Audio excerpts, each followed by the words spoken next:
if you think approach. about it, here's the concept in a nutshell. Anytime any two people engage in any kind of transaction for any reason, it can be business, it can be fraternity, friendship, it can be love, uh, it can be first stage love, it can be deeper love, it can be, having an intimate relation, it can be getting married, it can be deciding to have children, everything. There's risk associated, and the risk normally is two kinds. There's known, tangible, and there's intangible, unknown. And if you can, first of all, identify the levels and the layers of risk that exist in anything you're trying to do in business, in all your life, but in business, and you can mitigate, eliminate, reduce, overcome them in behalf of the market and make it easier to say yes than no, make the proposition irresistible, you're going to win a lot more times than lose, and you're going to outperform the competition that doesn't understand that. But it's inherent in the human condition. We're worried. I mean, when I have to talk to somebody about doing a long-term, expensive commitment, engagement to me, they have apprehension, they have uncertainty. So the first thing I will do is ask them questions no one's ever asked them. Then I will give them some of my materials that blows their mind and shows that I understand it.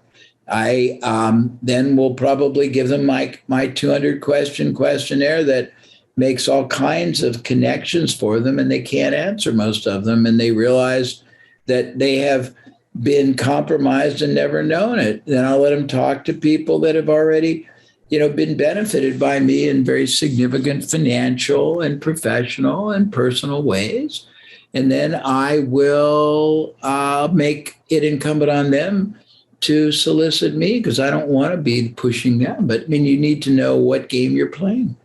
So when you talk about risk reversal, you're really not just talking about to provide some kind of like a money back guarantee. Is that right? Because everything which you've just provided is providing some value up front, not it's $100,000 a year, or say $500,000 a year. And if you're not happy. It's much more dimensional. It's much more integral. It's much more holistic. It's much more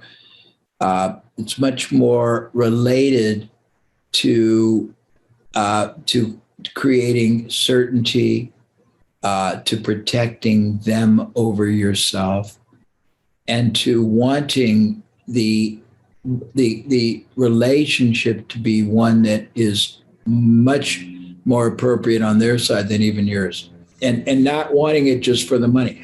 You got to look at their best interest always first and foremost. And if their best interest isn't served by doing it, I mean, the part of preeminence, I didn't go there, but you have a responsibility to never sell somebody more than they should buy, or less, in less quantity, quality, combination, or frequency, not because you're going to be denied profit, but because they will either be denied the optimal result.